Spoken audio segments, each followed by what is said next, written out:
Baxın, bizə deyilir ki, hər iki rəqəmi cüt olan neçə iki rəqəmli ədəd yazmaq olar? Deməli, bir dənə mən iki rəqəmli ədəd qeyd edirəm ki, baxın, bu iki nöqtə həmən o iki rəqəmli ədədin rəqəmləridir. Mənə deyilir ki, hər iki rəqəmi cüt olsun. Burada uşaqlara çaşdıran məqamlardan biri, məsələn, 0. 0 uşaqlar cüt ədəd deyil, 0 cüt rəqəm deyil. Sadəcə sonu 0 ilə bitən ədədlər cüt ədədlər sayılır. Biz burada 2, 4, 6, 8 rəqəmlərindən istifadə eləməliyik. Özdə bizə demir ki, rəqəmləri müxtəlif olan hər iki rəqəmi cüt və müxtəlif rəqəmli iki rəqəmli ədəd düzəlt. Bunu demir ki. Yəni, mən bu ədədi 22 də götürə bilirəm, 44 də götürə bilirəm, 66 da, 88 də. Yəni, iki dənə rəqəmin ikisi eyni də ola bilər.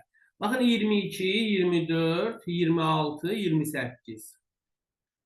Daha sonra 42, 44, 46, 48.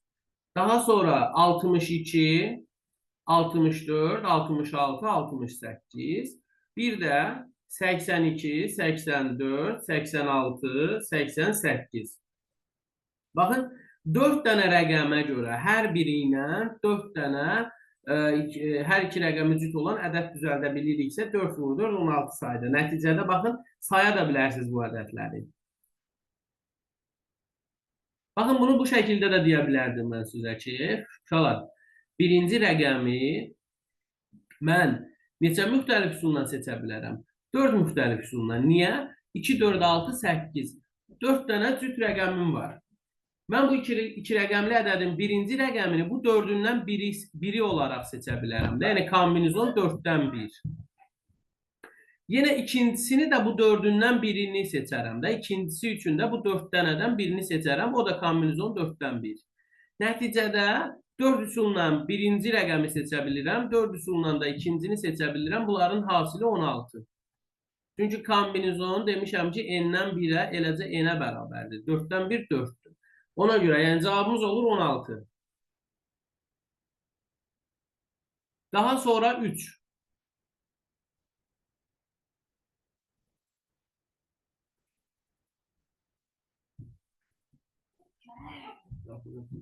İndi uşaqlar, 3-cü suala baxırıq.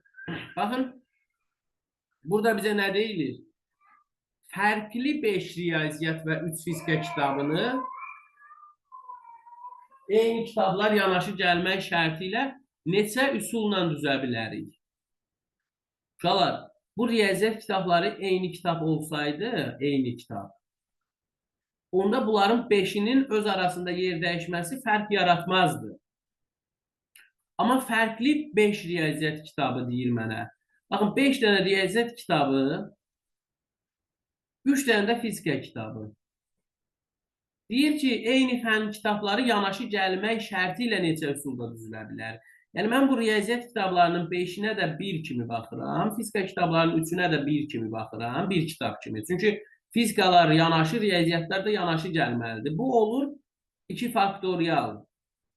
Yəni, məsələn, birinci riyaziyyat kitabları sonra fizika, ya da ki, birinci fizika kitabları sonra riyaziyyat kitabları ola bilər də. Ona görə burada 2 faktorial qədər yer dəyişmə var və vurulsun. Riyaziyyat kitablarının 5-i də bir-birindən fərqlidir deyə, bunların öz aralarında 5 faktorial qədər yer dəyişməsi var. Eyni qayda ilə fizika kitablarının da 3 faktorial qədər öz aralarında yer dəyişməsi var. Bunlar eyni fənn kitabları olsa da müxtəlif kitablardır da. Məsələn, biri testdir, biri nəzəriyyədir və s. Ona görə cavab olur 2 faktorial vur, 5 faktorial vur, 3 faktorial A variantı. Sonra 5 nömrəli sual demişsiniz. 5-6. Aha. Baxın uşaqlar, mən burada bu ədədin rəqəmlərindən istifadə edərək 15-ə tam bölünən neçə dənə 6 rəqəmli ədəd düzəldə bilərəm deyir mənə.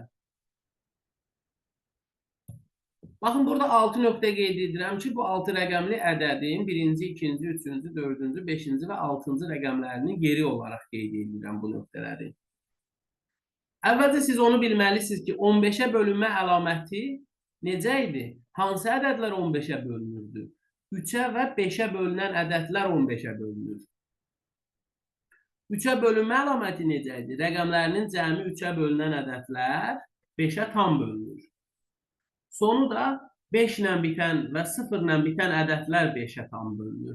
Deməli, bizim bu ədədimizin rəqəmləri cəmi 15 edir. Bunların yerini necə dəyişirəm? Dəyişim cəm dəyişmir ki, eləcə 15 eləyər. Deməli, mən bu ədədin rəqəmlərini dəyişsəm də, bu ədəd 3-ə tam bölünər. Amma 5-ə bölünməsi üçün sonu 0 ilə və 5 ilə bitməlidir. Sonu 0 və 5 ilə bitməlidir.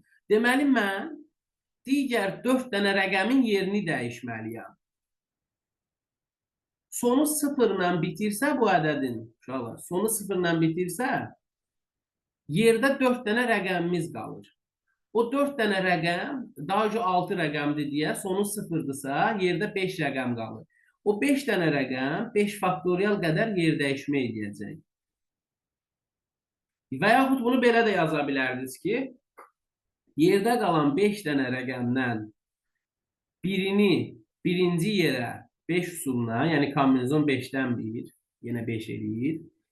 Yerdə qalan 4-ündən də birini 4 üsulundan ikinci yer üçün seçə bilirik. 3-ündən birini 3-cü yer üçün, ikisindən birini 4-cü yer üçün. Yerdə qalan bir dənə rəqəm də olacaq 5-ci yerdə. Bunların hasili eləcə mənə 120-ni verir də, yəni 5 faktorialı. Bəs sonu bunun 5 ilə bitsəydi, yerdə qalan o 5 dənə rəqəmdən biri artıq 0 olardı. Və 0 birinci yerə düşə bilməz. Yəni, mən heç bir ədədin birinci rəqəmini 0 götürə bilmərəm.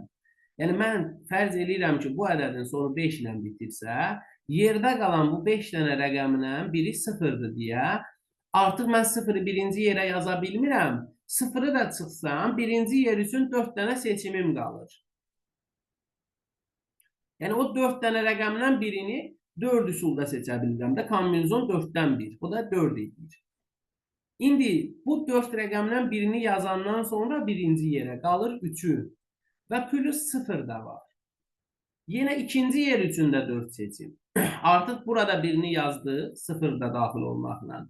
Üçüncü yer üçün 3, dördüncü yer üçün 2, beşinci yer üçün 1 seçimimiz qalır. Və nəticədə bunların hasili verir bizə 96-nı. Deməli, biz 210 dənə ədəd düzəldə, 216 dənə ədəd düzəldə bilirik ki, bu rəqəmlərdən 15-ə tam bölünsün. Bu ədədin rəqəmlərindən hətta uşaqlar. Və buna fikir verin. Əgər sizə ayrı-ayrılıqda 0, 1, 2, 3, 4, 5 rəqəmlərini versə ki, bundan mən 15-ə bölünən neçə müxtəlif ədəd düzəldə bilərəm. Orada gərək bizə rəqəmləri müxtəlif olan deyir ya demir, ona da fikir verməliyik. Məsələn, mən bu ədədin, belə deyək də, bütün rəqəmlərini 5 də götürə bilərəm.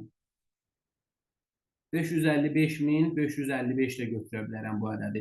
Amma burada mənə bu ədədin rəqəmləri deyirsə, artıq burada bir dənə 5 var, bir dənə 4 var. Hərəsindən bir dəfə istifadə etmə şansım var. Yəni, sadəcə bunların yerlərini dəyişə bilirik. Belə. Daha sonra... Müəllim, orada bir dənə artıq 4-ü mən başa düşmədim. Niyə 2 dənə 4 yazdıq? Axı dediniz, indiki o rəqəmlərin yerini deyirsə, hər rəqəmdən bir dənə nəzərdə tutulur. Ay qız, bu 4 rəqəm deyil ki, bura yazmışam. Bu 4 rəqəm deyil. Bu 4, bura seçə biləcəyim rəqəmlərin sayıdır.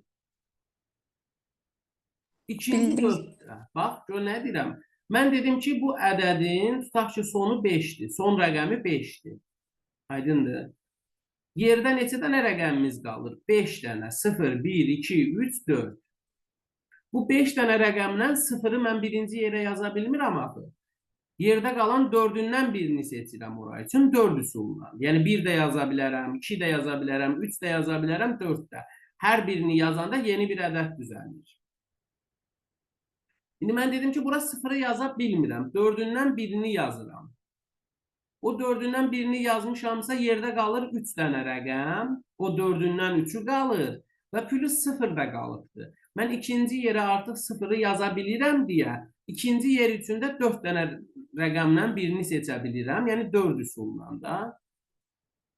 O 4-ündən də birini yazdıqsa yerdə qalır 3-ü. Ondan da birini yazırıq, yerdə qalır 2-si. Aydındır?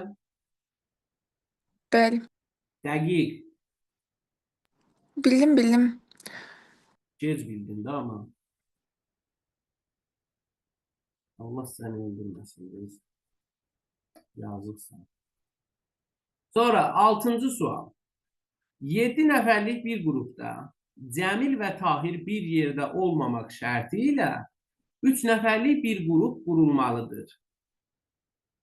Bu qrupu necə fərqli üsulla qurmaq olar? Baxın uşaqlar, əgər bizə sadəcə bunu desəydi ki, məsələn desəydi ki, 7 nəfərlik bir qrupdan 3 nəfər seçməliyəm, neçə üsulda seçə bilərəm? Sadəcə yazardım ki, kombinizon 7-dən 3. Bu da bizə verərdi 7 faktorial bölünsün. 7 çıx 3 faktorial vur 3 faktorial. O da 7 ilə 7 faktorial ilə 4 faktorial ixtisar gedəcəkdi. Qalardı. Baxın, məxrəcdə olur 4 faktorial vur 3 faktorial. 7 faktorial ilə də 4 faktorial ixtisar gedir. Qalır sürətdə 5 vur 6 vur 7. Məxrəcdə də 3 faktorial da 6 eləyir deyə 6 ilə 6 da ixtisar gedir. 5 vur 7 eləyir 35. Mən bu 7 nəfərin içindən 3 nəfərlik qrup düzəldə bilirəm 35 dənə. Amma burada isə bizə deyir ki, Cəmil və Tahirin birlikdə olmadığı neçə qrup düzəldə bilərəm. Baxın uşaqlar, gəlin belə deyək də, 7 dənə şəxs götürək. A, B, C, D, Y, F, T. Bu 7 dənə şəxsdən biz 3 nəfərlik bir qrup seçməliyik. 3 nəfərlik bir qrup. Özdə Cəmil və Tahirin birlikdə olmadığı qrup seçməliyik. İndi gəlin biz bunun əksini eləyək də. Bu 3 nəfərlik qrupu Cəmil və Tahirin birlikdə olduğu qrup kimi neçə üsulda seçə bilərik?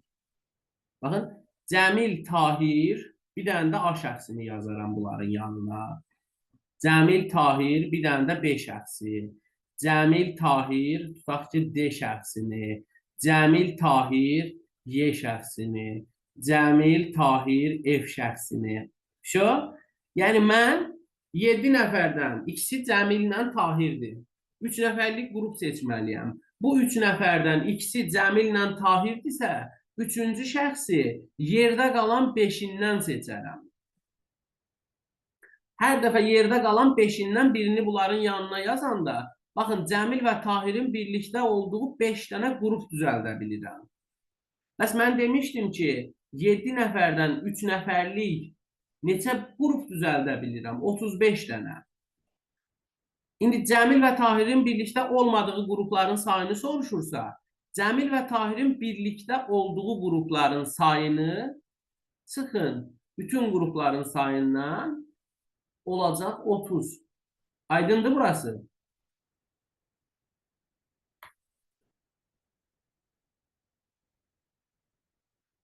Bax, bir də belə deyim də. Tutaq ki, mən 3 nəfər seçməliyəm.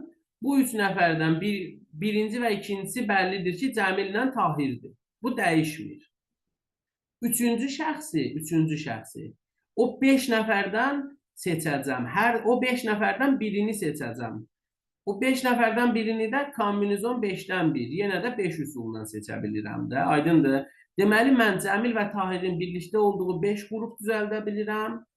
Amma ümumilikdə 3 nəfərlik 35 qrup düzəldə bilirəm və 35-dən 5-i çıxanda Cəmil və Tahirin olmadığı 3 nəfərlik qrup 30. Hətta bir yerdə olmadığı, ha uşaqlar.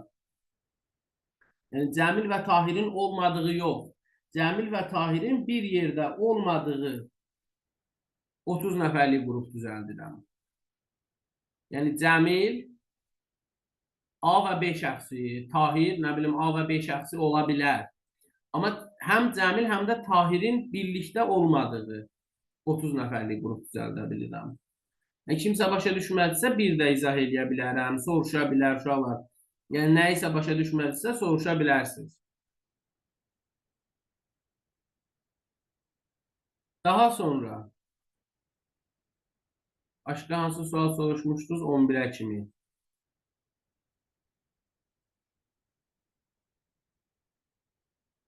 On.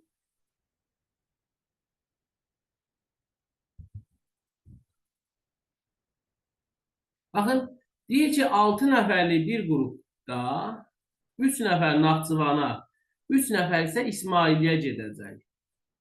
Bu qrup necə fərqli üsulla təşkil oluna bilər?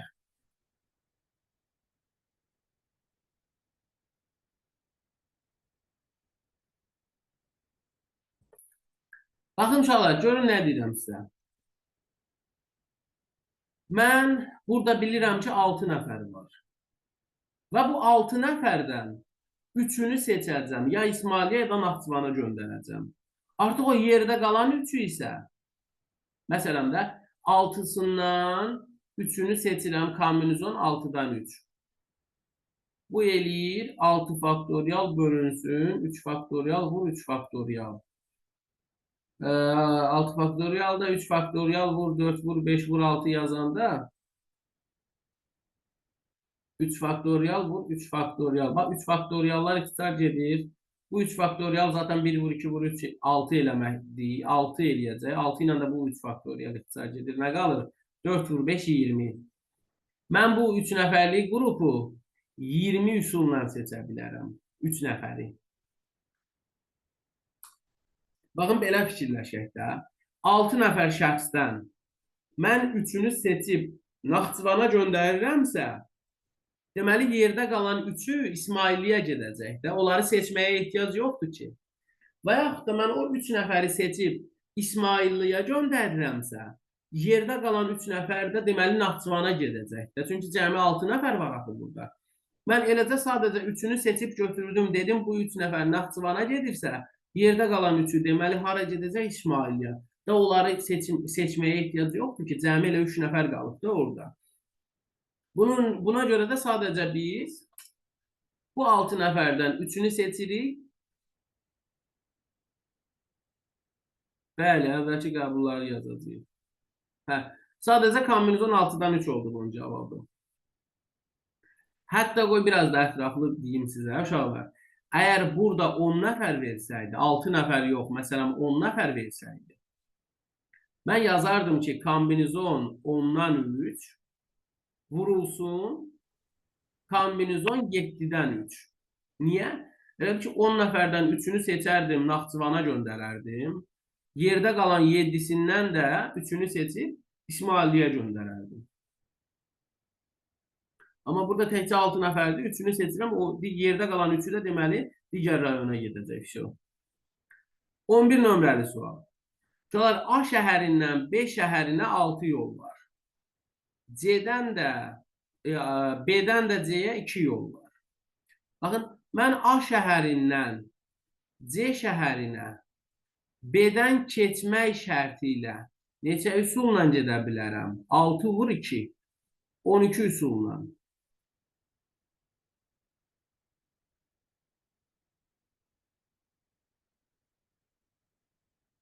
Baxın, mən A-dan B-yə 6 yolla gələ bilirəm də. Bu 6-sından birini seçirəm. Kombinizon 6-dan 1 vurulsun. B-dən C-yə olan yollardan da ikisi var da. İkisindən də birini seçərəm də. Elə deyil. Kombinizon 6-dan 2 vurulsun. Kombinizon 2-dən 1. Kombinezon 6-dan 1 6 eləyir. 2-dən 1 də 2 eləyir. Hasil olur eləcə birbaşa 12. Hətta bunu özünüz belə də fikirləşə bilərdiniz də. Tutaq ki, mən A-dan B-yə və bu üstdəki yolla gəldim. İndi B-dən C-yə getməyə 2 yol var. Ya üstdəki yolla gedərəm, ya da altdakı yolla. Deməli, sol tərəfdən seçdiyim hər bir yola qarşı sağdan 2 yol qoyulur. Yəni, hər biri üçün sağ tərəfdən 2 seçim var. 6 yol üçün B-dən C-yə də 2 seçim varsa 6 vur 2 eləyir 12.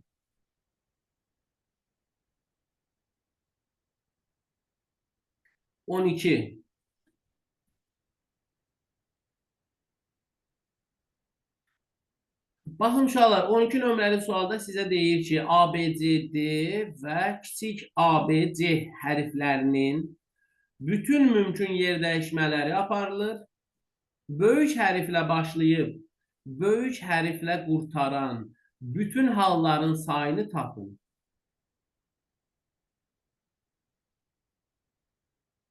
Burada nəyə fikir verməlisiniz? Bizim hərflərimizin sayı 7 olacaq. Çünki 4 dənə böyük, 3 dənə də kiçik hərfimiz var. Biz sadəcə bunların, bu 7 hərfin yerini dəyişərək yeni 7 hərfli söz düzəltməliyik də, mənalı, mənasız fərqi yoxdur. Sadəcə fikirləşin ki, bu 7 hərfin yer dəyişmələrinin sayını tapmalıyıq biz. Amma hansı şərt daxilində? Böyük hərflə başlayıb, böyük hərflə bitməlidir şərti daxilində. Bizim burada 4 dənə böyük hərfimiz var. Mən bu 4 dənə böyük hərfdən hər dəfə birinci hərf, birinci yerə birini yaza bilərəm də. Məsələn, A yaza bilərəm, bu yeni bir sözdür. B yaza bilərəm, bu başqa bir sözdür. C yazanda C ilə başlayan bir söz alınır. D yazanda D ilə başlayan başqa bir söz və s. Yəni, bu birinci yer üçün mən 4 dənə böyük hərfdən birini seçib yazaram 4 üsulda. Birini yazdımsa, yerdə qalan üçündən də birini sonuncu yerə seçərəm 3 üsulla.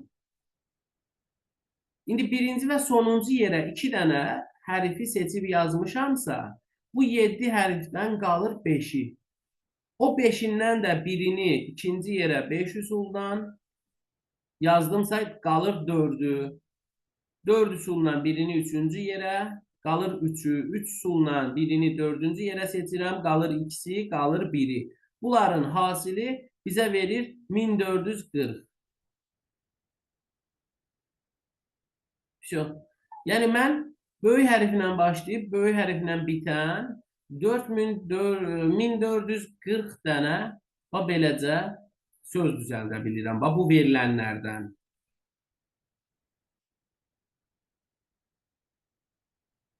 On 18-ə qədər kimin sualı varsa qeyd eləsin.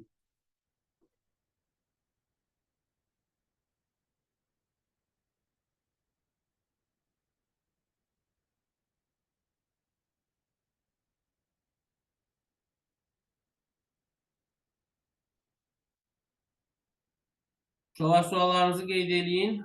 18-ə qədər yoxsa 18-ə baxaq.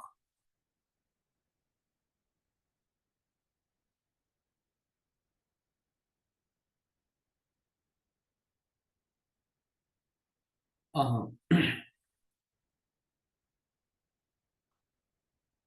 Baxın uşaqlar, eyni formada olan 3 dənə sarı, 2 dənə göy, 4 dənə də qırmızı qutu var. Və bu qutuların hər biri eyni formadadır uşaqlar. Bu qutuların hər biri eyni formadadır. Əvvəlcə, məsələn, sizə belə bir sual versəydi ki, tutaq ki, deyir ki, 3 dənə oğlan, 2 dənə qız. Qızlar yanaşı gəlmək şərti ilə neçə üsulda düzülə bilər? Yəni, ən sadə şəkildə belə deyə bilər də, bu 3 oğlan, 2 qız neçə üsulda düzülüb şəkil çəkdirə bilər? Və yaxud da bir sırada neçə üsulla otura bilər? Ümumi say nədir? Ümumi say 5 nəfərdir. Cavab olardı 5 faktorial. Amma qızlar yanaşı gəlmək şərti ilə neçə üsulda düzülə bilər desəydi, bu 2 dənə qızı bir nəfər kimi sayırsınız, 3 dənə oğlan və bu ikisinə də bir nəfər kimi baxanda olur burada cəmi 4 nəfər. Bunların yer dəyişməsi 4 faktorial qədər olacaq. Bir də vururam mən qızların sayının faktorialına. Niyə? Çünki 2 dənə qızdır da burada, elə deyil. Bunlar şəxsdir. Şəxslərin yer dəyişməsi fərqli bir düzülüş yaradır. İkisi qız olsa da, məsələn, biri Sonadır, biri Aynurdur. İkisi də fərqli simadadır, nə bilim, fərqli şəxsdirlər. Bunların ikisinin öz arasında yer dəyişməsi fərqli bir düzülüş yaradır deyə, onların sayının faktorialına da vururuq biz. Ümumi sayın faktorialını. Amma mənə burada deyir ki, eyni formalı, eyni rəngdə 4 dənə qırmızı qutu yanaşı gəlsin. Bunların 4-ünə bir dənə qutu kimi baxıram. 3 sarı, 2 göy, eləyir 5. Bir dənə də bu 4 dənə qırmızı qutuya bir nəfər kimi baxıram. Ben söyledim. Nəticədə burada olacaq 6 nəfər. 6 faktorial olacaq bunların düzülüşü. İndi mən bu 6 faktorialı qırmızı qutuların öz arasındakı yer dəyişmələrin sayına vurmayacağım. Niyə? Çünki bu qırmızı qutuların forması da eynidir də. 4 dənə eyni formalı qırmızı qutunun yerini dəyişəndə heç bir fərq yaranmır. Amma bunlar 4 dənə şəxs olsaydı, bunların yer dəyişməsi də fərqli düzülüş yaradardı deyə, bir də vurardım 6 faktorialı 4 faktoriala vurardım. Bunlar eyni formalı, eyni rəngli qutulardır. İndi mən burada nə etməliyəm? Nabarot bölməliyəm ki, 3 faktoriala və 2 faktoriala. Niyə?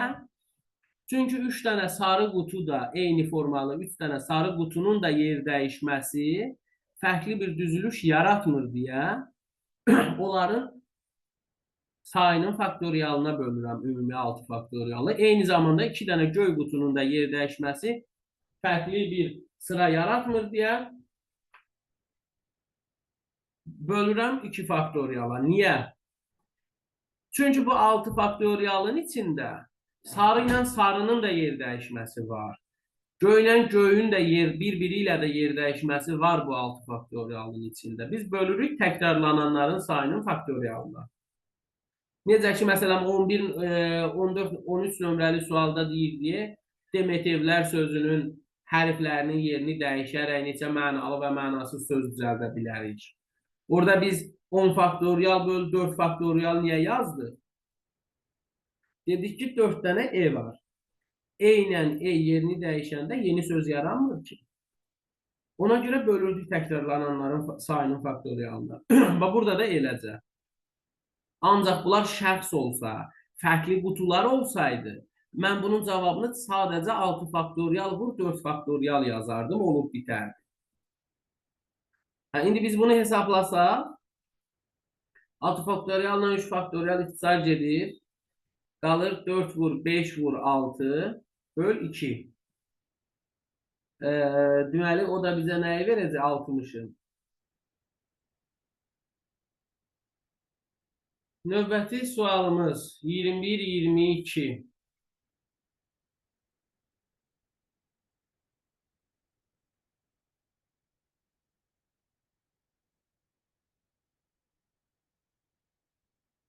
Deməli, uşaqlar 20-21 nömrəli suallara 22'ye baxarıq.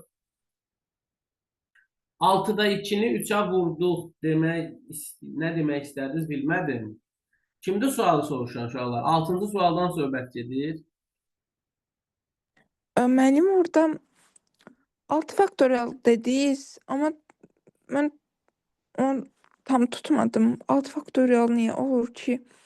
18-ci Qırmızı sualdan qutular, söhbət gedir. bəli. 6 faktorial niyə olur? Neçə dənə sarı qutu var burada? 3 dənə deyil, Ayşə. 3 dənə, o da 2 dənə. 3-2 vurur onda. Yo, vurmursan. 3 dənə sarı, 2 dənə göy qutu var. 4 dənə də qırmızı qutuya bir qutu kimi baxmısan 3 dənə aslında. sarıdır bəli, amma orada alt alınası heç nə yoxdur. 3-ü niyə 2-yə vuraq? Ayşə, eşidirsən məni? Ayşə, eşidirsən sən məni? Qalar, siz səsimi eşidirsiniz. 4-ün birini götürürük. Hə, o 4 dənə qırmızı qutunu bir dənə qutu kimi nəzərə alırsan. Cəmi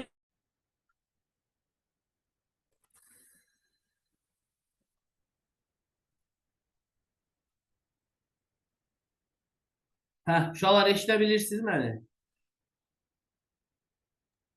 Bəli, mən. Bəli, Ayşə, müəllim, indi başa düşə səsiz. bildin? Bəli, bəli. Yəni sən burada 3 sarı, 2 göy, 4 dənə qırmızını da bir dənə qutu kimi nəzərə alsan, cəmi 6 qutu var. Onların yer dəyişməsi də 6 faktorial. Sonra 20 nömrəli sual. Uşaqlar, 20 nömrəli sualda 3 nəfər 4 dənə fərqli liftə neçə üsulla daxil ola bilər? Demədi ki, hər biri müxtəlif liftə minsin. Və yaxud da hər liftə bir nəfər minməlidir deyə bir şey deməyib ki, burada bizə. Və bu 3 nəfər 4 dənə liftə minməlidir. Bu birinci şəxs üçün 4 liftdən birini seçməliyəm də. Yəni, kombinizon 4-dən 1 eləyir 4. İkinci üçün də 4-dən birini seçərəm. Çünki birincinin mindiyi liftə də minə bilər də digəri. Onun üçün də kombinizon 4-dən 1 4. Üçüncü üçün də yenə də 4 üsulla 4 liftdən birini seçməliyəm 4 üsulla da. Yəni, bunun cavabı 4 vur 4 vur 4 ümumilikdə 64 üsul eləyir. Hətta uşaqlar, baxın, gəlin belə bir məlumat da verim sizə ki, tutaq ki, bizə belə bir sual verə bilər. Deyir, bir dənə qəpik havaya atılır. Onda düşən üzlərin neçə mümkün halı var? 2 mümkün halı var da. Yəni, ya gerb düşər, ya da rəqəm, elə deyil. Bir qəpik üçün 2 mümkün hal varsa, 2 qəpik üçün 2 üstü 2. 4 qəpik üçün 2 üstü 4. Nə bilim, 5 qəpik üçün 2 üstü 5. 6 qəpik üçün 2 üstü 6 mümkün hal var da. Yəni, biri üçün mümkün olan halın, biri üçün mümkün olan sayın qüvvətinə qəpiklərin sayını yazırsınız, olub bitir. İndi burada da bir dənə şəxs 4 dənə liftdən birinə minə bilər, amma 4 dənə mümkün hal var da burada. Ya birinciyə, ya ikinciyə, ya üçüncüyə, ya da dördüncüyə. Yəni, bir nəfər üçün 4 hal varsa, 3 nəfər üçün 4 üstü 3 mümkün hal var da. O da eləyir 64. Belə də yanaşa bilərsiniz siz buna.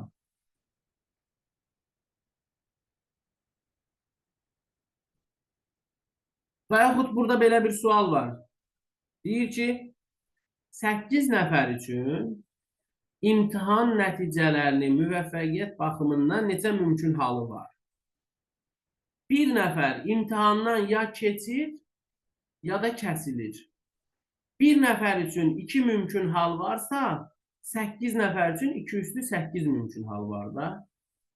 Yəni, bir nəfər üçün mümkün olan halların sayının qüvvətinə şəxslərin sayını yazırsınız.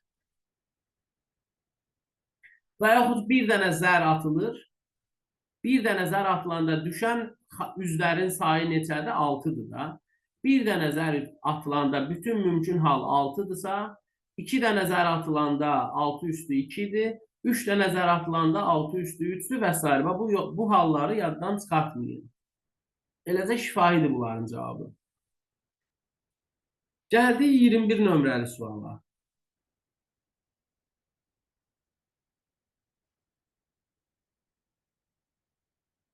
Baxın uşaqlar, 21 nömrəli sualda nə deyir? 20 gün ərzində tələbələr 5 dənə imtahan verməlidirlər. Əgər sonuncu imtahan 20-ci gün veriləcəksə, onda qalan imtahanlar neçə fərqli gündə verilə bilər? Uşaqlar, biz 5 dənə imtahan verməliyik. 5 müxtəlif imtahan. Bu imtahanlardan biri 20-ci gündür. Amma hansı 20-ci gündür? O 20-ci gün verilən imtahan 5-indən biridir də. Yəni kombinizon 5-dən biri. Bu bizə verir 5 müxtəlif üsul. Yəni o 20-ci gün verilən imtahanı biz 5 müxtəlif üsulda seçə bilərik də. Kimyada ola bilər, fizika fənnindən də ola bilər, riyaziyyatdan da, coğrafiyadan da, tarixdən də və s. Məsələn. Bəs o yerdə qalan 4 dənə imtahan üçün 4 dənə gün seçməliyik, amma neçə günün içindən seçməliyik? 19 günün içindən seçməliyik də biz o 4 günü. Hətta kombinizonla yox, aranjmanla, permütasiya ilə. Niyə? Çünki biz o yerdə qalan 19 gündən 4-ünü seçirik.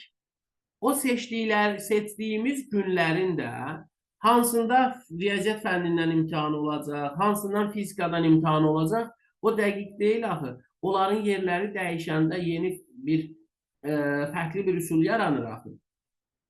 Elə ki, məsələn, seçmişsiniz ki, ayın ikisi bir imtahandır, 5-i bir imtahandır, 12-si bir imtahandır, nə bilim, 18-i bir imtahandır, 20-si də bir imtahandır. Hə. Bilirsiniz ki, 20-si 5 fəndən biri olacaq 5 üsulda.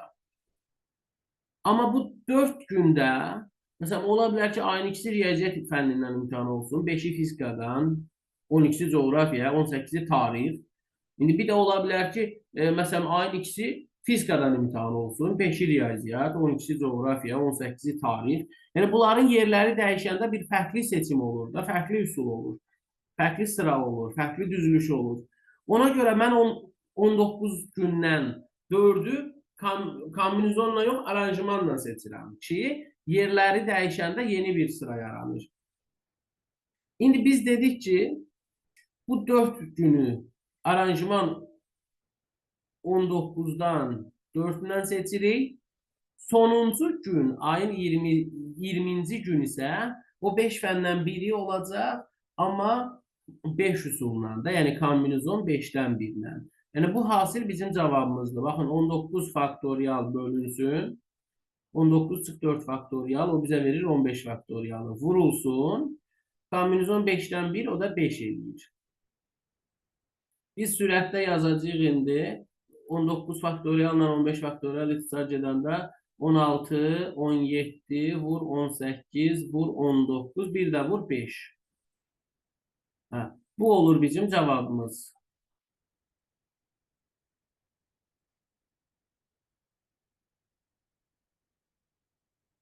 Bu da səhv etmirəmsə, elə A variantını verəcək.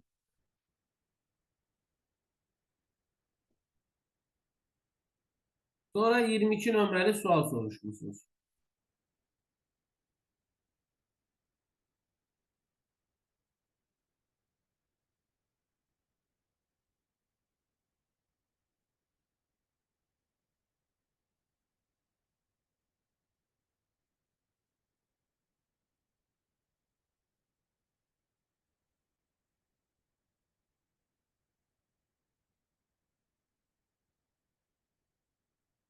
Yirmi iki soruşmuşsunuz şu an. 22'ye baxırıq.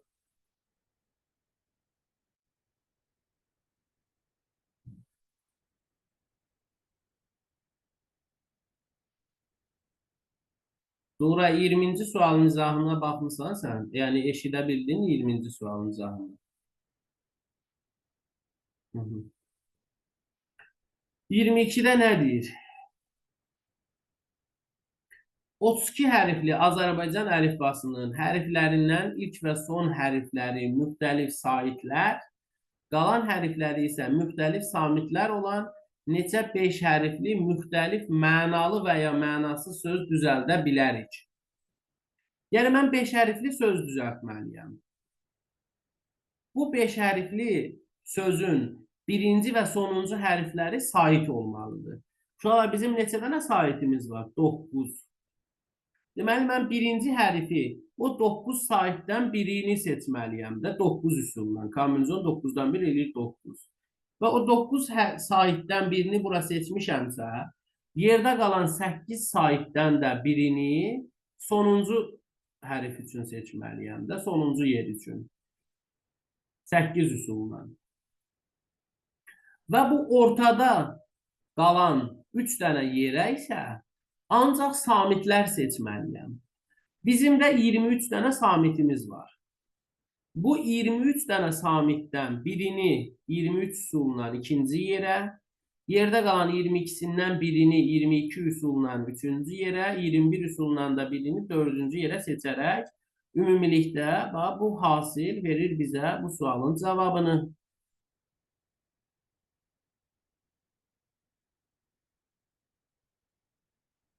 O da yəni hesablasaz hansısa variant eləyəcək, bilmirəm nə eləyəcək. 2 ilə bitəcək.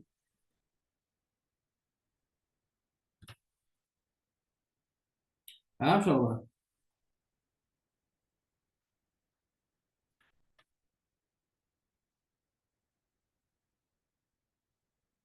$765.072. O da A variantı.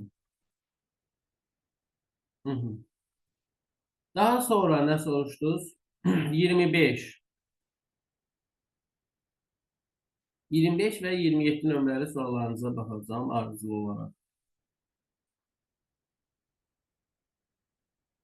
Hə. Baxın uşaqlar, 25 nömrəli sualda nə deyir mənə? Deyir ki, 1-dən 10-a qədər elementi olan A çoxluğundan 4 elementli alt çoxluq seçməliyik. Amma hansı şərt ilə? Ən böyük ikinci elementi 7 olsun. Uşaqlar, yəni bu 4 dənə elementdən ibarət olan alt çoxluqların hər birində 7-dən böyük bir dənə də ədəd olmalıdır. 7-dən böyük ədədimiz hansılardır burada? Bax, 1, 2, 3, 4, 5, 6. Bu 7-dən kiçik elementlərdir. Amma 7-dən böyük 8, 9, 10 var da, elə deyil. Yəni, bizim hər dəfə seçəcəyimiz 4 elementli alt çoxluğun 2 elementi, məsələn, biri 10 olar, biri 7. Digər ikisini isə 1-dən 6-ya qədər ədədlərdən birindən seçəcəm də. Yəni, bu 6-dan ikisini seçməliyəm hər dəfə bura üçün. Kombinizon 6-dan 2 ilə. Məsələn, növbəti çoxluğum olsun 9, 7. Yerdə qalan 2 dənə elementi yenə də bu 6, 7-dən kiçik olan 6 dənə elementdən seçərik. Kombinizon 6-dan 2. Məsələn, növbəti belə bir çoxluqda mümkün ola bilər ki, 8, 7, yenə də bu 2 element kombinizon 6-dan 2 ilə seçilir. Kombinizon uşaqlar 6-dan 2 bizə verir 15-i. Deməli, mən çoxluqlardan 15-ini 17, sonra 1, 2 və 1, 2. Məsələn, 17, 1, 3, 17, 1, 4, 17, 1, 5, 17, 1, 6 və s. 17, 2, 3, 17, 2, 4, 17, 2, 5, 17, 2, 6, sonra 17, 3, 4, 17, 3, 5, 17, 3, 6, sonra 17, 4, 5, 17, 4, 6, 17, bir də 5, 6.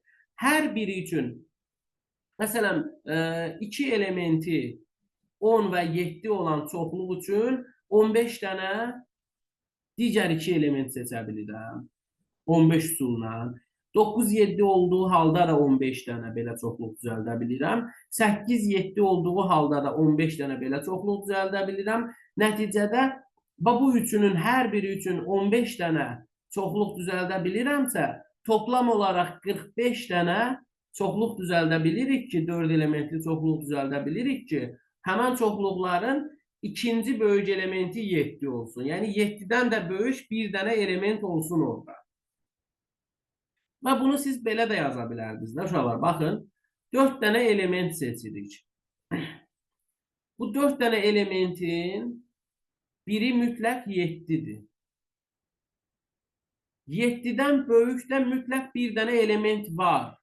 8, 9, 10-dan biri. Neçə üsulla bunu seçə bilirik? 3 üsulla. Hə?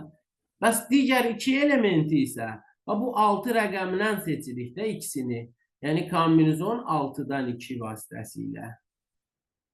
Deməli mənim üçün 3 vurulsun, kombinizon 6-dan 2 mümkün hal var. O da 3 vur 15 eləyir 45. Bax, belə də baxa bilərdiniz. Yəni bu çoxluğun bir elementi mütləq 7-dir. Bir elementi də 8, 9, 10-dan biridir. Yəni 3 müxtəlif hal. Digər 2 elementi isə bu 6-sından ikisidir də. Kombinizon 6-dan 2. İndi 3 vurulsun, kombinizon 6-dan 2 mümkün hal var. Eləyir 45. Daha sonra 27-ci sual.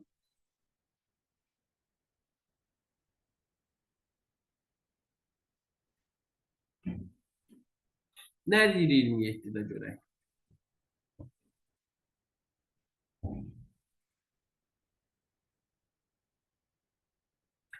Məktəbin dərs hissə müdürü bazar ertəsi günü ana dili, riyaziyyat, təsviri, incəsənət və musiqi dərslərini keçirilməsi üçün dərs cədvəli düzəltməlidir. Yəni, belə sadə izah edeyim də. Elə ki, birinci gün üçün bu 4 dənə fənni hansı ardıcıllıqla keçirilməsi üçün bir cədvəl qurmalıdır. Və sizə deyir ki, riyaziyyat dərsi nə birinci olsun, nə də sonuncu. Deməli, birinci yerə ana dili, təsviri, incəsənət və musiqi bu 3 dənə fəndən biri salınmalıdır. Kombinizon 3-dən 1. Yenə də eləyir 3 üsul. Və bu üçündən birini birinci yerə saldısa, axı riyaziyyat deyir, nə birinci yerdə, nə də sonuncu yerdə gəlməməlidir. Üçündən birini birinci yer üçün seçmişəmsə 3 üsulla, yerdə ikisi qalır, riyaziyyatdan başqa ikisi. O ikisindən də birini 2 üsulla sonuncu yer üçün seçirik.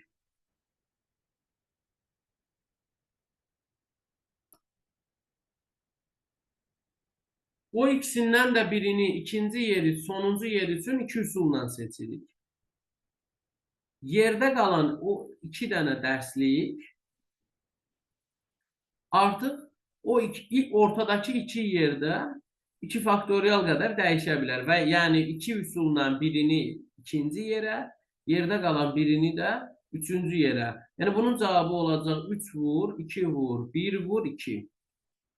O da eləyəcək 3 vur, 2 vur, 1 vur, 2, 12. Bir də görüşürəm. Buradan. Devam edişdi. Hə. Baxın, bizim yenə də deyirəm, bu 4 dənə dərsi ardıcıl olaraq necə sıralamaq lazımdır, onu tapmalıyıq da neçə üsulda. Amma bir şərt var ki, riyaziyyat, bax burada Azərbaycan dilidir, riyaziyyatdır, təsviri, incəsənətdir, bir də musiqi fənnidir. Bir riyaziyyat nə birinci yerdə gəlsin, nə də sonuncu yerdə. Deməli, sonuncu və birinci yerlərə biz Azərbaycan dili, incəsənət və musiqi fənlərindən birini salmalıyıq. İndi birinci yer üçün bu üçündən birini 3 üsulla seçirik, birini. Yerdə qalan ikisini də, 2 üsulla ikisindən birini də sonuncu dərslik olaraq salırıq. Bu birinci və sonuncu dərslikləri tapmışıq, yerdə qalır ikisi. O ikisindən biri 2 üsulla ikinci yerə, yerdə qalan biri də üçüncü yerə və bunların hasili bizə verəcək 12-ni.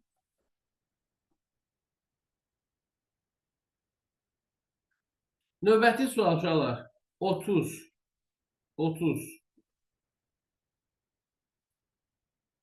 Baxın, 28 nömrəli sual üçün də bir düstur deyim. Bizə deyir ki, n nəfər dəyirmi stol ətrafında neçə müxtəlif üsulda düzülə bilər? N nəfər dəyirmi stol ətrafında uşaqlar n-1 faktorial qədər düzülə bilər. İndi 4 nəfər neçə üsulla otura bilər dəyirmi stol ətrafında? 4-1 faktorial. O da eləyir 3 faktorial 6 üsul. Və yaxud 29-cu suala baxın. Xətti olmayan 15 nöqtədən ən çoxu neçə üçbucaq çəkmək olar? Sonra bizim 15 nöqtəmiz var. Biz üçbucaq çəkmək üçün 3 dənə bir düz xətt üzərində olmayan 3 dənə nöqtə seçməliyik də. Yəni xətti olmayan da o deməkdir ki, yəni bu 15 nöqtənin heç biri bir düz xətt üzərində deyil. İndi bu 15 nöqtədən 3-ünü seçməliyik ki, 3 bucaq çəkək də. Onu da kombinizon 15-dən 3 şəklində seçirik. Kombinizon 15-dən 3 bunu hesablayırsınız. Gəldik 30 nömrəli suala. Baxın uşaqlar, burada deyir ki sizə 38 nəfərlik bir sinifdə oğlanlar və qızlardan ibarətdir bu sinif. Eynəkli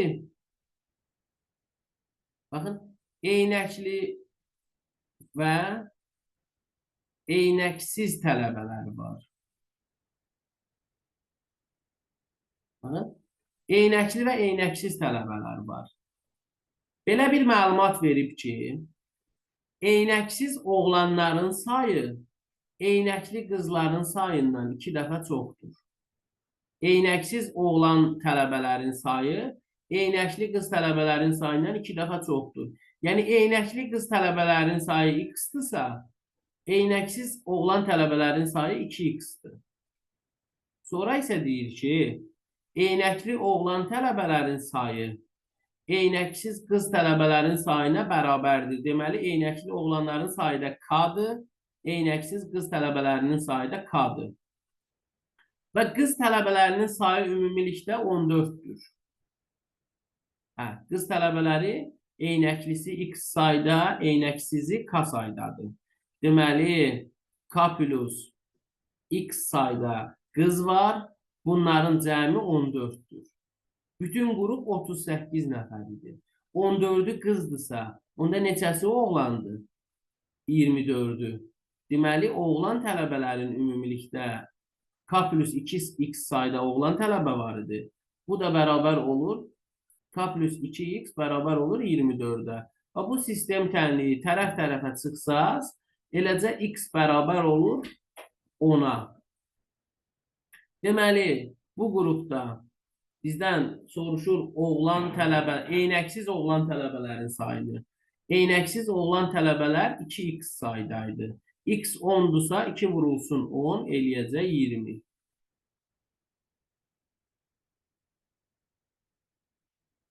Başa düşdünüz uşaqlar? Başa düşmədinizsə, nəyi başa düşmədinizsə onu deyim, bir də izah edeyim və yaxud da ümumiyyətlə başa düşmədinizsə bir də izah edeyim. Əzizə, başa düşə bildin sualını?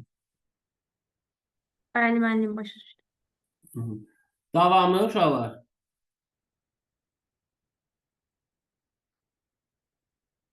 Başqa hansı sualınız qalıb? Soruşun.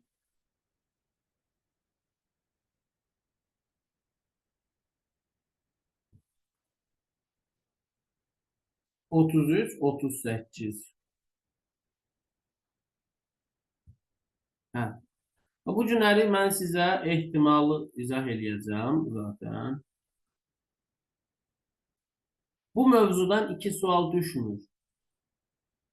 Sadəcə, yəni bu mövzulardan düşə biləcək bir sual ola bilər. Yəni bir sual düşə bilər bu mövzudan.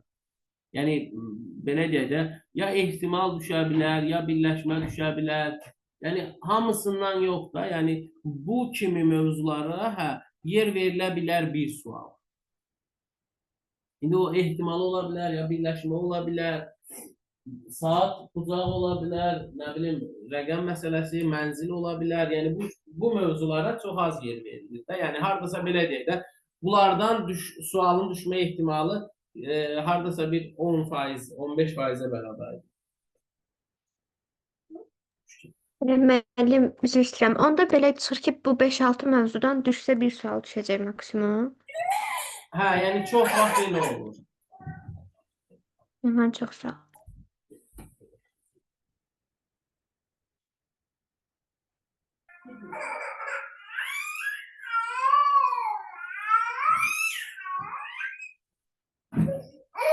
Yaxşı.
Hə, deməli uşaqlar, baxın, ümumilikdə deyirik ki, bir hadisənin baş vermə ehtimalı o hadisənin baş verməsi üçün əlverişli olan halların sayının bütün ümumi hallar sayına olan nisbətinə bərabərdir. Məsələn, belə deyək də, sinifdə 15 şagird var. Bunun 5-i qızdır, 10-u da oğlandır. Bu sinifdən bir nəfər tələbə seçilir. Həmən tələbənin oğlan olma ehtimalı neçədir? Deməli, bu bir tələbə ümumi 15 nəfərdən seçilir də. Yəni, mənim üçün ümumi halların sayı kombinizon 15-dən 1, bu elə 15 eləyir. Amma bu tələbənin oğlan olması ehtimalını soruşur. Deməli, burada mənim üçün əlverişli hal oğlanların sayıdır. Bu tələbənin oğlanlardan seçilməsi kombinizon 10-dan 1-ə bərabərdir. O da 10 edir. Deməli, burada əlverişli hal 10-dur. Bütün ümumi hallar isə 15-dir deyə 15-də 10, o da 3-də 2-yə bərabərdir. Bu tələbənin oğlan olma ehtimalı 3-də 2-dir. Və yaxud qız olma ehtimalını soruşsaydı 15-də 5, o da 3-də 1 idi. Bax, indi burada deyir ki, bir sinifdə qız şagirdlərin sayı oğlan şagirdlərinin sayının 3 mislindən 2 vahid çoxdur. Yəni 2 artıq o demək ki, 2 nəfər çoxdur. Yəni burada məsələn oğlan tələbələrinin sayı x-dırsa, qız tələbələrinin sayı 3x plus 2 olacaq. Bütün sinifdəki uşaqların sayı neçə olur? 4x plus 2.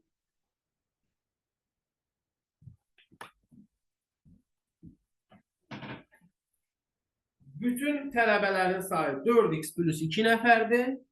Amma bu seçilən tələbənin oğlan olması ehtimalı isə, deməli bu oğlanların içindən seçilirsə, bunun əlverişli hal oğlanların sayına bərabərdir, o da x-dir. Və bu hadisənin ehtimalı 21-də 5-ə bərabərdir. İndi bunu çarpaz şəkildə vursaq, 21x bərabərdir, 20x plus 10. 21x-dən 20x çıxanda x bərabər 10. Deməli, burada oğlanların sayı 10-dur, qızların sayı da 3 vur 10 plus 2 edir 32. Sinifdə neçə qız var? 32. 38-ə qədər uşaqlar nə sualınız var?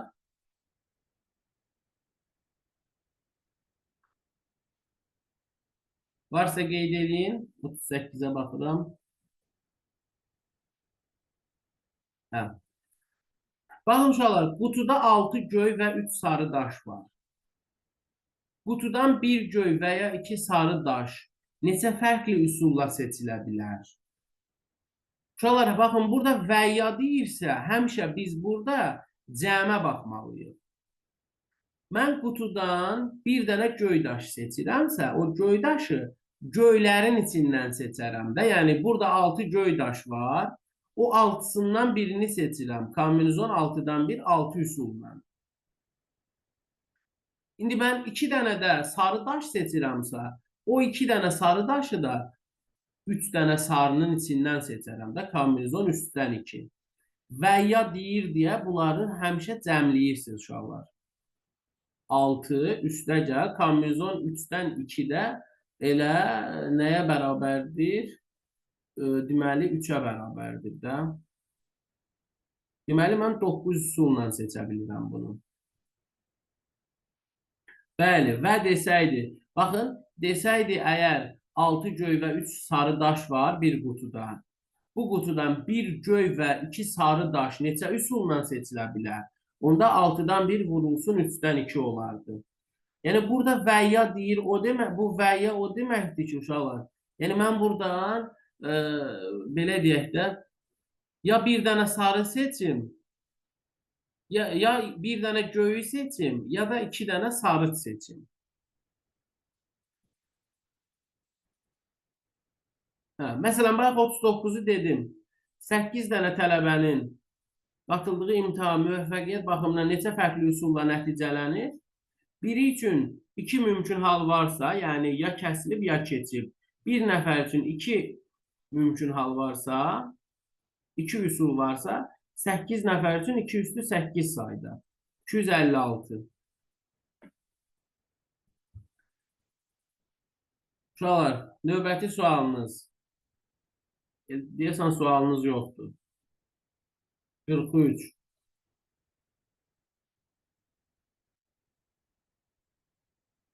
Yenə də kombinizon 6-dan 2 üstə gəl kombinizon 5-dən 2.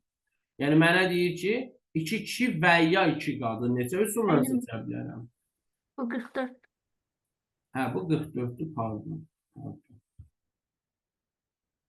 Baxın, 61 nəfərlik bir qrupda İngiliscə bilənlərin sayı Almanca bilənlərin sayının 1/3 hissəsidir. Bu qrupda bu dilləri bilməyən 7 nəfər, hər iki dili bilən isə 2 nəfər var. Almanca bilənlərin sayı neçədir? Uşaqlar, bu kimi sualları Eyler-Venn çoxluqları ilə yazırıq da, Eyler-Venn diaqramı ilə. Baxın. Mən elə bil ki, baxın, 2 dənə burada çoxluq götürürəm. Ümumi tələbə sayı 61-dir. Heç bir dili bilməyən 7 nəfər varsa, 61-dən 7-ni çıxanda 54 nəfər bu dilləri bilir. İngilis və Alman dilini. İndi uşaqlar sizə deyir ki, hər iki dili bilən neçə nəfər var? 2 nəfər. Hər iki dili bilən 2 nəfər var. Və bundan əlavə başqa nə deyir? Deyir ki, İngiliscə bilənlərin sayı Almanca bilənlərin sayının 1/3 hissəsidir. Yalnız Almanca bilənlərə mən X desəm, bütün Almanca bilənlərin sayı 2 plus X sayda olur. Bunun da 1/3 hissəsi İngilis dilində bilənlərin sayına bərabərdir.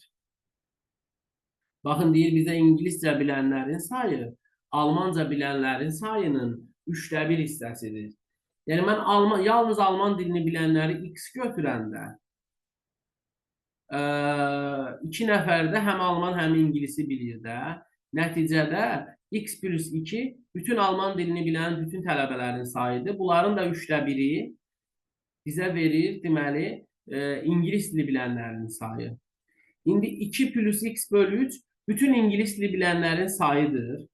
Bunların içində həm İngilis, həm Almanı bilən 2 nəfər var ki, onu ortaya yazmışamsa, deməli, yalnız İngilisi bilənlər isə 2 plus X bölü 3 minus 2 saydadır. Yəni, 2 plus X bölü 3 minus 2. İndi bütün tələbələrin, bu dilləri bilən bütün tələbələrin sayı dedik ki, 54 nəfərdir. Bunları toplayıb 54-ə bərabər eləyək, oradan X-i tapaq. Baxın, yazırıq biz 2 plus X bölünsün 3 minus 2 plus hər iki dili bilən 2 plus yalnız Almanı bilən X nəfər, bu üçünün cəmi bizə verir 54'ü. Bütün bu dilləri bilən bütün tələbələrin sayını. İndi biz buradan ikilərin islah olunduğunu gördük. Deməli, hər tərəfi 3'ə vuranda 2 plus X plus 3x bərabərdir 54'ü də 3'ə vuranda 162'yə. 3'ə vurdum ki, məxrəcdən azad edeyim də sol tərəfi. 4x bərabərdir 160, x bərabərdir, deməli 40. Deməli, yalnız Alman dilini bilən burada 40 nəfər var. Bizdən nəyi soruşur? Almanca bilənlərin ümumi sayını. Biz x-i tapdıq 40. Yəni, yalnız Alman dilini bilən 40 nəfər varsa, 2 nəfər də həm Alman, həm İngilisi bilir. Deməli, bütün Alman dilini bilənlərin sayı olur 42 nəfər. Başqa sualınız var?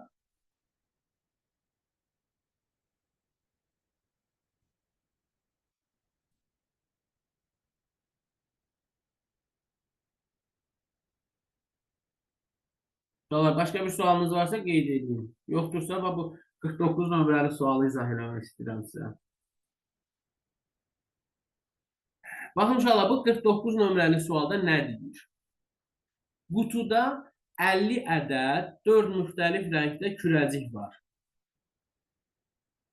Baxmadan ən azı neçə kürəcik götürmək lazımdır ki, onların içində eyni rəngli kürəciklərin sayı ondan az olmasın. Və bu tipdə başqa bir sualda deyəcəm, bunların fərqinə baxarsınız.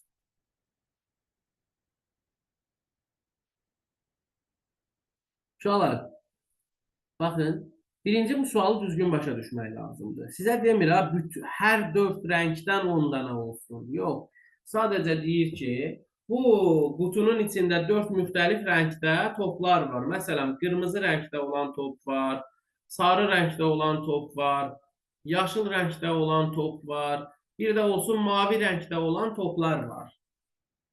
Mənə deyir ki, mən bu qutudan ən azı neçə top çıxartmalıyam ki, əmin olun ki, heç olmasa 10 dənə eyni rəngli top var çıxartdıqlarımın içində. Düzdür, indi təsadüfən ola bilər ki, mən elə 10 dənə top çıxardım, çıxartdığım topların təsadüfən elə 10'u da qırmızı rəngdə olsun. Amma bunun olmayan tərəfi də var axı. Bəlkə ikisi qırmızıdır, üçü sarıdır, nə bilim, 4'ü yaşıldır, biri mavidir. Heç birində görürsünüz, heç bir rəngdən 10 dənə olmadı. Bu da ola bilər axı. Nə bilim, 30 dənə top çıxardaram. Ola bilər ki, bunun elə 15'i eyni rəngdə olsun. Ya da ki, eləcə, nə bilim, ikisindən 10 dənə olsun, birindən 7 dənə, birindən 3 dənə. Amma ola bilər ki, məsələn, birindən 8 dənə olsun, birindən 9 dənə olsun, birindən, nə bilim, 6 dənə olsun, birindən 7 dənə olsun. Bu da ola bilər də. Yəni, hər birindən, yəni hansısa bir rəngdən 10 dənə olmaya da bilər. Bir dəqiqə uşaqlar, özür sayın.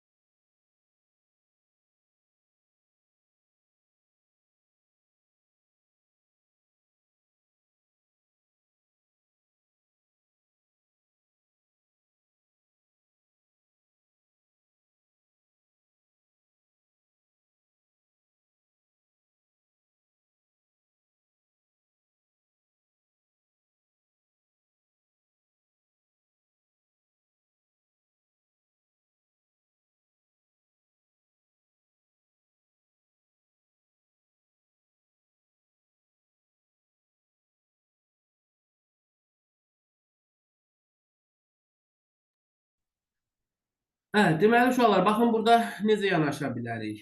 Tutaq ki, bizim dedik ki, 30 dənə top çıxartmışam, amma ola bilər ki, yenə də məsələn, 3'ündən 9 dənə çıxıb, birindən də nə bilim 3 dənə, ya da ki, 3'ündən 8 dənə top, birindən 6 dənə və s. Yəni burada pis bir hal da var da. Yəni hətta məsələn mən 36 top çıxartsam belə, 36 top. Ola bilər ki, hərəsindən 9 dənə çıxdı. Amma yenə də eyni rəngdə 10 dənə top olmaya bilər burada. Amma mən əmin olmağım üçün ki, buradan yəni mütləq 10 dənə eyni rəngli top var, onda mən 37 dənə top çıxartmalıyam. Niyə? 36 dənə top çıxartdıq, ən pis halda hər birindən 9 dənə oldu da. Yəni 10 dənə eyni rəngli top çıxmadı. Amma mən bu 37-ci topu çıxardanda, 37-ci topu, mütləq bu 4 dənə rəngdən hansısa birində olacaq. Və nəticədə 10 dənə eyni rəngli top çıxmış olar buradan. Aydın uşaqlar. Baxın, hətta belə bir şey də ola bilərdi. Belə bir sual da sala bilərsiniz ki, tutaq ki, 20 dənə qırmızı rəngli top var. 18 dənə mavi. 15 dənə də tutaq ki, sarı rəngli top var. Mənə deyir ki, buradan ən azı neçə top çıxartmalıyam ki, əmin olum ki, hər rəngdən 3 dənə var. Məsələn, mən burada uşaqlar nə edəcəm? Sayı çox olanları toplayıb üstünə 3 gələcəm. Sayı eyni olanları toplayıb üstünə 3 gələcəm. Ki, əmin olun ki, burada hər rəngdən 3 dənə var. Yəni mən buradan tutaq ki, 38 dənə top çıxartsam, ola bilər ki, bunun 20'si qırmızı olsun elə, 18 də mavi, sarıdan olmasın. Amma mən burada artıq 41 dənə top çıxartsam, bunun 20'si qırmızı, 18'i mavi olsa da, o yerdə qalan 3'ü məcbur sarılardan olar. Çünki yerdə artıq qırmızı və mavi top qalmış olmaz. Ona görə bu kimi suallarda həmişə sayı çox olanları toplayıb üstünə ən azı demirdi hərəsindən 3 dənə olsun, 3 gəlin. Demir ən azı hərəsindən 5 dənə olsun, 5 gəlin üzərində və s.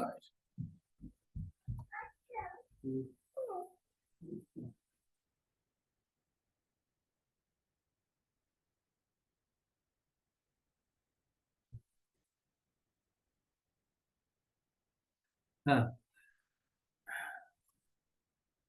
Sonra, uşaqlar, bugünkü ev tapşırığımız ehtimal məsələləri olacaq.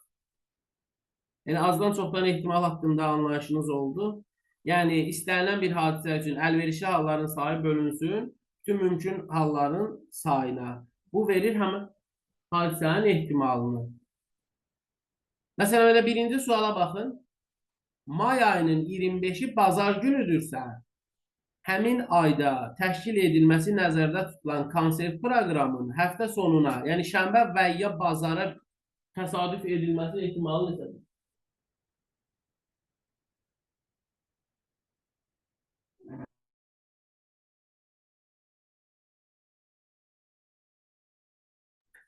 Hə, deməli uşaqlar, baxın nə etmək lazımdır? May ayı neçə gündən ibarətdir? 31 gündən ibarətdir də. Yəni mən burada bu 31 gündən birində tədbir keçirəcəm də. Yəni mənim üçün bütün mümkün hallar 31'dir. 31 gündür. İndi mənim üçün əlverişli hal may ayındakı şənbə və bazarların sayıdır. Baxın, 25'i bazar günüdürsə, növbəti bazar 7 gündən sonra olacaq. O düşür iyun ayının 2'sinə, iyun ayının 1'inə. Amma 31'inə nə düşür? Şənbə düşür də, may ayının 31'inə şənbə düşür. Sonra 25'i bazardırsa, arxaya qayıtsaq, deməli, burada 17'si şənbə, 18'i bazar. Sonra 7 gün geri qayıtsaq, 11'i bazar, 10'u şənbə. 7 gündə geri qayıtsaq, 4'ü bazar, 3'ü şənbə. Bütün şənbə və bazarların sayı olur 9. Deməli, 31'də 9'a bərabərdir mənim üçün bunun ehtimalı. Və s. Məsələn, 2 nömrəli suala baxırıq, uşaqlar. 2 torbadan birincisində 5 sarı, 4 yaşıl kart var. Cəmi 9 kart var. Yaşıl kartların sayı 4'dür deyə. Burada mən bir dənə yaşıl kartı seçirəmsə, onun ehtimalı 9'da 4'dür. İkinci torbada cəmi 7 kart var. 3 dənə yaşıl var. Mən buradan yaşıl kartı seçirəmsə, əlverişli hal 3'dür deyə. Bunun ehtimalı 7'də 3'dür. Uşaqlar, baxın, elə bir ki, bizə deyir ki, 2 torbadan, bu torbaların hər hansı birindən götürülən bir kartın yaşıl olma ehtimalı neçədir? Gördünüz? Nə deyirəm? Deyir ki, hər hansı birindən yaşıl kartın götürülmə ehtimalı neçədir? Yəni, deyir ki, bu torbaların hər hansı birindən götürülən bir dənə kartın yaşıl olma ehtimalı. Mən bunu toplayıram. Eləyir bu. 50, 63'də 55. Bir də vururam bunu 2'də 1'ə. Bu da mənə verəcək 126'da 55'i. Niyə 2'də 1'ə? Axı birincidən mi götürmüşəm, ya ikincidən mi? Bunun üçün də bunun da ehtimalı axı 2'də 1'ə bərabərdir. Ona görə vururuq bunu 2'də 1'ə, olur cavabımız 126'da 55.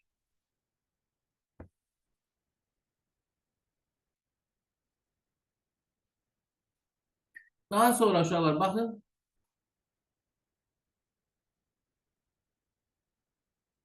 Çünki ayın 31-i də şənbəyə düşür axı. Mənə həm şənbə günləri, həm də bazar günlərin olması lazımdır da. Yəni şənbəyə də düşsə olar, bazara da düşsə. Şənbə və bazarların birlikdə sayı 9 eləyir. Çünki ayın 31-i şənbədir də. Bazar günü iyunun 1-nə düşəcək. Növbəti bazar iyunun 1-nə düşəcək. Amma 31-i şənbə olacaq. İndi uşaqlar, baxın bizə nə deyir? Bir kursdakı 30 tələbənin 16-sı riyaziyyatdan, 8-i fizikadan, 6-sı isə hər iki dərsdən uğurludur. Yenə də bir dənə Venn diaqramı baxın, quraq burada. Riyaziyyat, fizika. 6 tələbə hər iki fəndən uğurludur. İndi 16-sı riyaziyyat idisə, bunun 6-sı hər ikisindəndirsə, yalnız riyaziyyatdan uğurlu olan 10 tələbə var. 8 fizikadan uğurlu olan tələbə var idisə, 6-nı çıxanda yalnız fizikadan uğurlu olan 2 nəfər var. Bütün uğurlu tələbələrin sayı 18-dir. Onda 30-dan 18-i çıxanda 12 dənə heç birindən uğurlu olmayan tələbə var. İndi uşaqlar, burada bizə deyir ki, 4-cü suala baxın.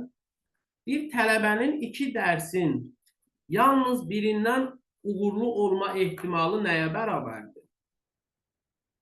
Bu 2 fənnin yalnız birindən uğurlu olma ehtimalı odur ki, bu 6 nəfərdən biri olmasın da, yəni 12 nəfərdən biri olsun.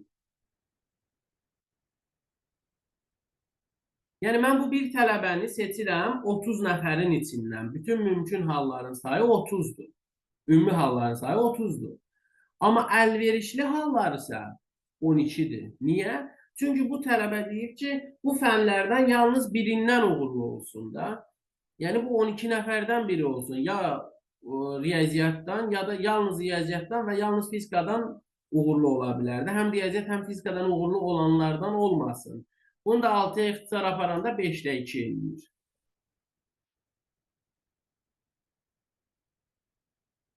Sonra 5 nömrəli suala baxırıq. Tələbənin 2 dərsin ən az birindən uğurlu olması ehtimalı neçədir? Bu 30-da 18-ə bərabərdir. Niyə? Çünki ən az birindən uğurlu olma ehtimalını deyir. Ən az sözünü işlədir də. Yəni, ikisindən də uğurlu ola bilər də. Yəni, tələbə mütləq bu 18 nəfərdən biri olsun. Bunu da 6-ya ixtisar aparanda 5-də 3. Və yaxud 6 nömrəli sual. Artıq burada nə deyir uşaqlar? Bir tələbənin uğurlu olduğunu nəzərə alsaq, yəni artıq 30 nəfərdən biri deyil. 18 nəfərdən biridir. Ümumi hal 18-dir. Çünki deyir ki, bu tələbə uğurludur artıq. Yəni mən bunu uğurlu olanların içindən seçmişəm.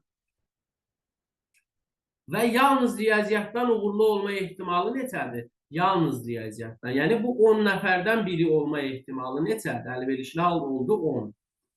9-da 5 eləyir bunun cavabı. 7 nömrəli suala baxırıq yuxarıdan.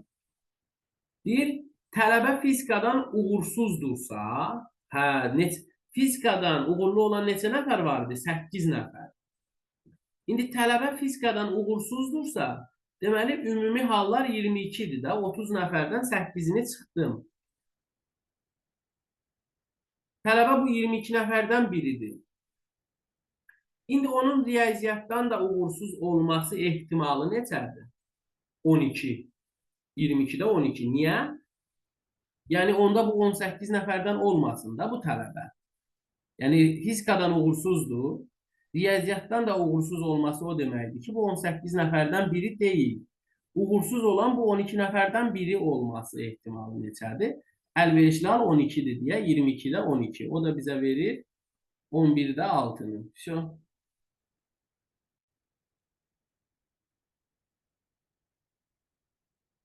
Daha sonra uşaqlar, bir dənə 8 nömrəli suala baxaq. Bir qəpik 4 dəfə havaya atılır. Uşaqlar, bir qəpik havaya atılanda bir dəfə atılırsa 2 mümkün hal var. 4 dəfə atılırsa 2 üstü 4 mümkün hal var burada. 2 üstü 4 mümkün hal var. Yəni 2 üstü 4, 16 mümkün hal var. Deyir ki, bu atışların bir dəfə cer, 3 dəfə isə digər, yəni rəqəm üzünün düşməsi ehtimalı neçədir? Bilirsiniz bu nə deməkdir? Tutaq ki, birinci atış cer, son 3 atış rəqəm ola bilər. Sonra ikinci atış cer, digər üçü rəqəm. Üçüncü atış cer, digər üçü rəqəm ola bilər. Bir də dördüncü atış cer, digər üçü rəqəm ola bilər. Elə deyil. Yəni 4 dənə əlverişli hal var. 16 ümumi hal, 4 dənə əlverişli, bu da eləyir 4də 1. Bundan ibarətdir.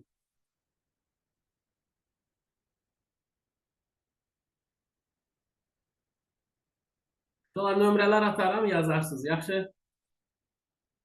Sağ olun, gecəniz xeyrə qalsın. Sağ olun müəllim, çox Sağ sağ olun olun. müəllim. Buyurun.